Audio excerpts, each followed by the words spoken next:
مولانا محمد شریف رحمۃ اللہ علیہ جو چمرکن مولانا کے نام سے مشہور تھے، بہت مشہور بزرگ گزرے ہیں، تو ان کے اصرار پر میں پھر شاہی مسجد میں نے حفظ کی کلاس بھی دی.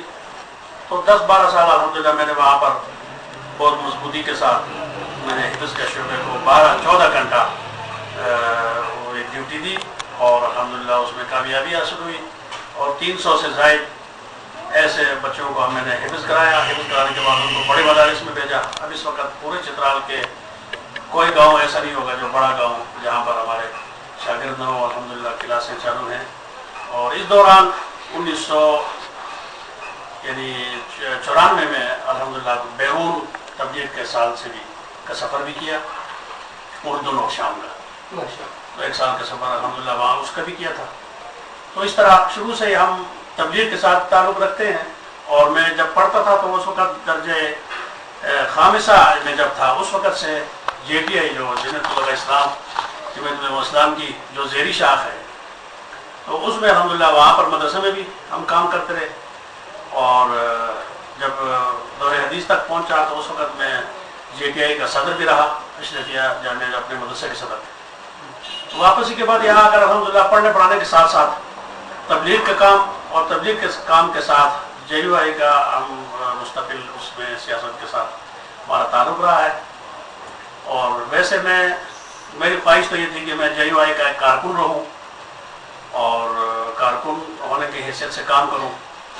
بہرحال اب شاید ساتھیوں نے کچھ ضرورت محسوس کی تو ان کے اصرار پر، بلکہ ہمارے یہاں تو ووٹ کا نظام ہے، اس میں میرا نام تجویز کیا گیا اور اس میں ووٹ بھی دیا گیا، تو اس میں انہوں نے امارت کے لیے مجھے منتخب کیا ہے.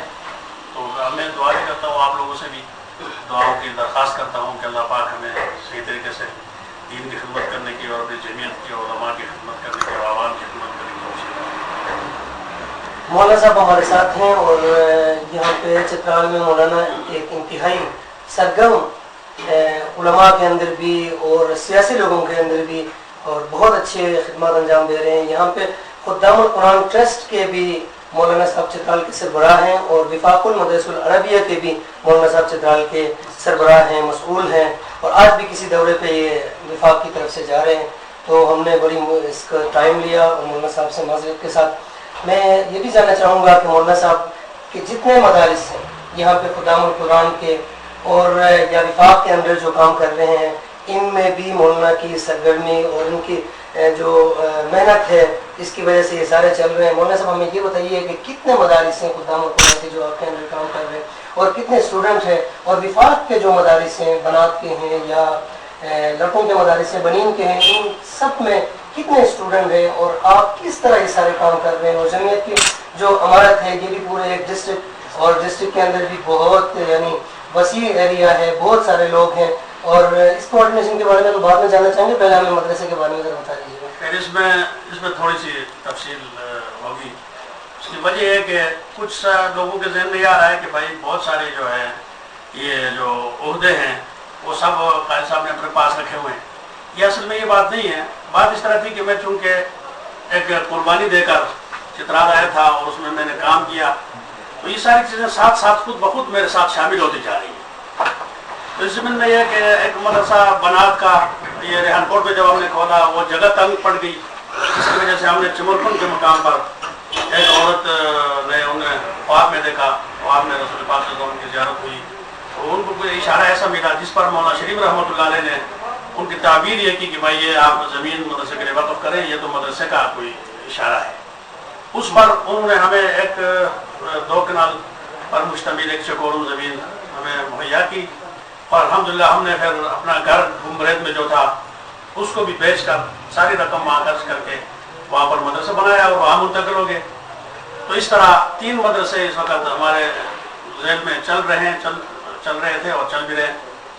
تو الحمدللہ تو چونکہ مدارس چترال میں مدارس کے لحاظ سے چونکہ ہمارا کام ایک مضبوط کام تھا، اس وجہ سے وفاق والے جب آئے تو ان کی نظر میں بھی میں ہی تھا.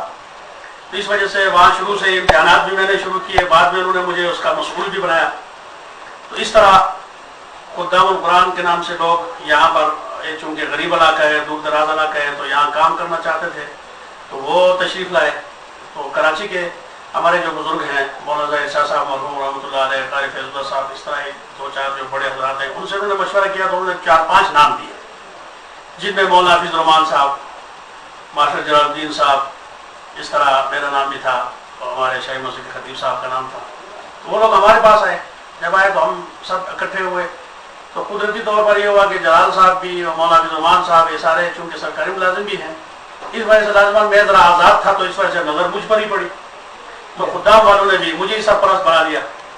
تو الحمدللہ ان کو میں نے سروے کرایا پورے چترال کا، اوپر سرحد کا بھی، پھر گرم چشمے کا اور کابلستان کا بھی. تو ابتدائی طور پر ہم نے 40 کلاسیں دی مرکز میں ہی، تبلیغی جماعت کا جو مرکز ہے یہاں ہی کورس کرایا. تو کورس کرانے کے بعد اس میں الحمدللہ 115 حفاظ علماء شامل ہوئے، جو 85 کے لگ بھگ پاس ہو گئے تھے. تو ہم نے ابتدا میں ہم نے 65 مدارس کی. الحمدللہ ہوا کے چلتے کہ اب 250 کلاسیں خدام قرآن کے زیر نگرانی چل رہے ہیں، اور 12 نگران ان کے امتحان لینے پر مامور ہیں، اور میں سرپرست ہوں. بہت اچھا. مولانا آپ سیاست کی طرف آتے ہیں، وفاق کے بارے میں بھی ذرا. وفاق المدارس کے الحمدللہ شروع میں جب وفاق ہمارے مدرسے چل رہا تھا، حفظ بھی کر چکے تھے بہت سارے، اور دورہ شریف بھی چل رہا تھا، لیکن وفاق کے ساتھ منسلک نہیں ہوئے تھے. کچھ مشکلات تھیں، ہم نے بھی رابطہ نہیں کیا تھا. لیکن مولانا سلیم اللہ خان صاحب مدد اللہ علی خود تشریف لائے، قاری فیض اللہ صاحب مدد اللہ علی کے ساتھ ان کی میت میں تشریف لائے. الحمدللہ 4-5 دن ہم نے ان کو بھی دورہ کرایا، اور ان کے یعنی سرپرستی میں ہم نے پھر 4 مدرسے اس وقت ہم نے، قاری فیض اللہ صاحب کا جو موڑکھو میں مدرسہ ہے وہ، دروش میں مولانا محمود الحسن صاحب کا مدرسہ ہے، میرا یہ مدرسہ جو ہے، اور ہم نے 4 مدارس کو ایک ٹائم پر جو ہے وفاق کے ساتھ منسلک کیا تھا.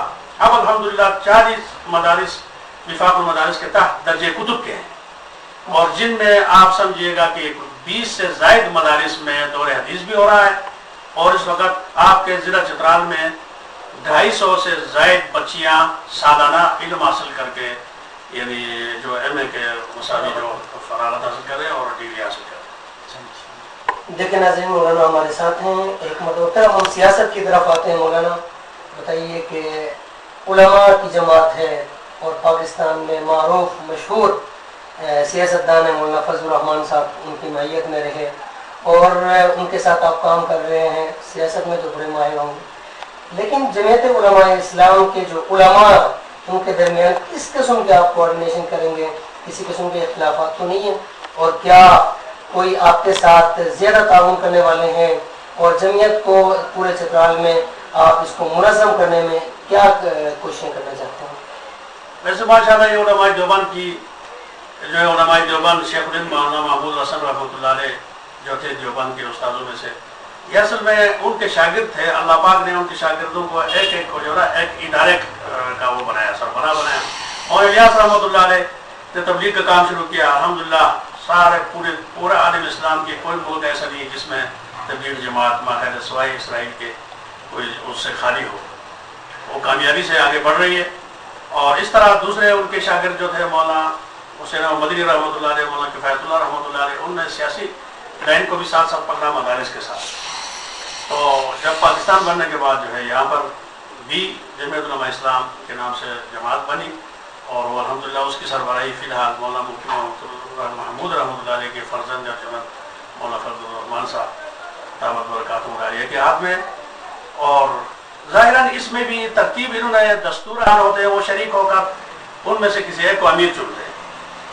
تو یہ ہمارا چننے میں بعض دفعہ 2 یا 3 کا نام آ جاتا ہے، ان میں آپس میں ایک ووٹ کا مقابلہ ہو جاتا ہے. تو باہر سے جو نہ چاہنے والے حضرات اس کو اختلاف کا رنگ دیتے ہیں، حالانکہ جمعیت میں اس طرح کا کوئی اختلاف نہیں ہوتا. وہ ایک دستوری ایک کام ہوتا ہے، جس کے ضمن سے جس کا ووٹ زیادہ ہو جاتا ہے اس کو امیر یا سیکرٹری چن لیا جاتا ہے. تو دوسرے جو مقابلے میں جو رہ جاتا ہے وہ بھی جمعیت کا اہم فرد ہوتا ہے. اور سابقہ جو ہمارے مولانا عبدالرحمان صاحب مدد اللہ علی جو MPA بھی رہ چکے ہیں، نہایت فعال، بہت مقرر خطیب اور انسان ہے، اور ان کے بڑے کام ہیں چترال میں، انہوں نے بڑا کام کیا ہے ہر لحاظ سے. تو البتہ بہت زیادہ وقت گزرنے کی وجہ سے شاید ساتھیوں نے تبدیلی محسوس فرمائی، اور اختلافات کی کوئی ایسی بات نہیں، بالکل من گھڑت ہے، اور ہمارے اندر کوئی اختلافات نہیں ہے. البتہ کچھ ساتھی کوئی کسی وجہ سے، کسی کا کام نہ ہونے کی وجہ سے، یا کسی کو ہم ٹائم نہ دے سکیں، اس وجہ سے کوئی ناراض ہو جاتے ہوں، تو ایسے لوگوں کا ہم معلوم کر رہے ہیں، اور ان کو انشاءاللہ العزیز جتنے بھی ناراض ساتھی اگر ہیں تو ہم انشاءاللہ سب سے پہلے ان کو بھی راضی فرمائیں کریں گے. اور اس کے علاوہ ہم چاہتے ہیں کہ جماعت جو ہے یعنی ضلع سے لے کر یونٹ کی سطح پہ فعال ہو. میرا تو سب سے بڑا پروگرام یہی ہے کہ جماعت فعال ہو. اس سلسلے میں ہم نے الحمدللہ ایک دورہ پورا کر لیا ہے، اور نے تور کو بھی ہے، اور موڑ کو میں بھی اجلاس ہوا، مسکول میں بھی ہوا، رندو میں بھی ہوا ہے، اور 26 تاریخ کو چترال تحصیل میں بھی اجلاس رکھا ہے. انشاءاللہ العزیز ہم جماعت کو منظم کر رہے ہیں. ماشاءاللہ مولانا صاحب انتہائی منظم اور فعال کام کر رہے ہیں. مولانا یہ بتائیے کہ جماعت کے کاموں میں، ذمہ داریوں میں آپ کو کون سی مشکلات پیش آ رہی ہیں؟ جماعت کے کام چونکہ شروع سے میں اس میں مصروف رہنے کی وجہ سے مجھے اتنی زیادہ دقت تو نہیں ہو رہی، لیکن البتہ چونکہ مدارس کے کام اور ٹرسٹ کی ذمہ داری، میرے اپنے جو 2-3 مدارس چل رہے ہیں ان کی ذمہ داری، کچھ میرے بچے چونکہ پڑھ رہے ہیں سارے، اور ان سے بھی میں کوئی دنیاوی کام نہیں لے رہا ہوں تاکہ ان کی تعلیم میں حرج نہ ہو، تو اس وجہ سے کچھ کاروبار بھی ہے، تو اس وجہ سے تھوڑا سا مجھے یعنی زیادہ وقت دینا پڑتا ہے، اور زیادہ وقت مجھے باہر رہنا پڑتا ہے. گھر میں بہت وقت کم وقت گھر میں ہے. بہت شکریہ مولانا. ایک سوال آخری ہم یہ بھی پوچھنا چاہیں گے کہ مجلس عمل کی بحالی کی کوئی امکانات نظر آ رہے ہیں؟ تو مجھے تو اب بڑوں کے بارے میں تو کچھ کہنا اچھا نہیں ہے. مولانا یہ جو منور حسن صاحب جب آئے تھے تو ہم اس وقت لازمان پریشان تھے کہ بھائی وہ طبیعت میں دیکھنے سے ایسا لگ رہا تھا کہ کچھ سخت طبیعت کے آدمی لگ رہے تھے. بہرحال ان کے جانے سے ہی اور نئے آدمی کے آنے سے ہی ہمیں بہت خوشی ہوئی تھی، اور پوری امید ہے کہ انشاءاللہ MMA جلد فعال ہوگی، اور چترال میں تو سمجھ فعال ہو چکے ہیں، اور ہم آپس میں مل جل کر کوئی جو کام کرنا چاہتے ہیں کر رہے ہیں. اچھا مولانا صاحب آپ یہ بتائیں کہ لوگوں میں یہ بات مشہور ہے کہ جمعیت علماء اسلام اور دوسرے پارٹیوں سیاسی پارٹیوں میں کوئی فرق نہیں ہے، چونکہ یہ بھی ایک سیاسی جماعت ہے، اس میں موروثی سیاست چل رہی ہے، اس کے بارے میں آپ کیا کہیں گے؟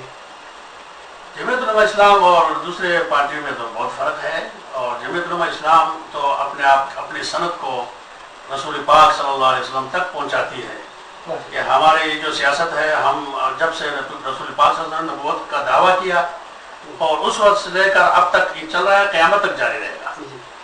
اور دوسری پارٹی جو ہے یہ ملک بننے کے بعد وجود میں آئی یا ملک بنانے کے لیے وجود میں آئی، اور اگرچہ کلمے کے نام پر بنی تھی، لیکن ملک میں آنے کے بعد جب انہوں نے یعنی اس کا اہتمام نہیں کیا، جس کی وجہ سے آج ملک جو ہے آئین، باوجود یہ کہ آئین جو ہے ہمارا اسلامی ہے، لیکن عملاً جو ہے اب تک اس کے لیے ایسے لوگ آگے آ رہے ہیں کہ جو اسلام سے ناواقف ہیں. اچھا ایک بات یہ ہے کہ آج کل جمعیت علماء اسلام اور جماعت اسلامی وغیرہ کی طرف سے احتجاج ہو رہے ہیں ایک RSP کے خلاف، یہ کیوں ہے؟ اور باقی یہ ہے کہ بات آپ کے سوال کا ایک جز رہ گیا تھا کہ بھائی جماعت اسلامی اور جماعت علماء اور ان کا فرق یہ ہے کہ جمعیت علماء اسلام علماء کی سرپرستی میں ایک جماعت ہے، اور باقی جو جماعت ہے علماء کی سرپرستی ان میں ضروری نہیں ہے. جس طرح آپ دیکھیں جمعیت علماء اسلام پورے پاکستان لیول پر، صوبائی اضلاع کے لیول پر، اور تقریباً 100% عالم علماء ہیں سرپرستی کر رہے ہیں. اور ویسے ضلعی شورا میں بھی 1/4 علماء کا ہونا اس میں دستوراً ضروری ہے. اور دوسرے جماعت اسلامی بھی اسلام کے دعوے دار بھی ہیں، اسلام کے لیے آواز بھی اٹھاتے ہیں، لیکن علماء کی سرپرستی میں نہیں ہے. اس کی مثال خود آپ دیکھ سکتے ہیں کہ بھائی پاکستان لیول پر، اضلاع کے صوبوں کے لیول پر، اور چترال میں تو ماشاءاللہ ایک جید عالم دین کی سربراہی میں چل رہا تھا، اب ان کو بھی ہٹایا گیا ہے، ایک عامی ساتھی کو امیر بنایا گیا ہے. تو اس لیے یہ تو آسمان زمین کا فرق ہے میرے خیال میں کہ ہمارے جماعت میں اور دوسرے جماعت میں.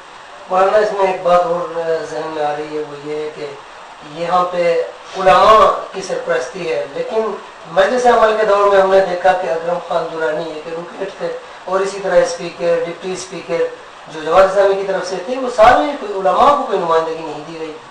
اس کے بارے میں آپ کیا فرمائیں گے؟ جو میں نے آپ کو جو بتایا ہے اس میں یہ ہے کہ جمعیت کی سربراہی علماء کی ہے.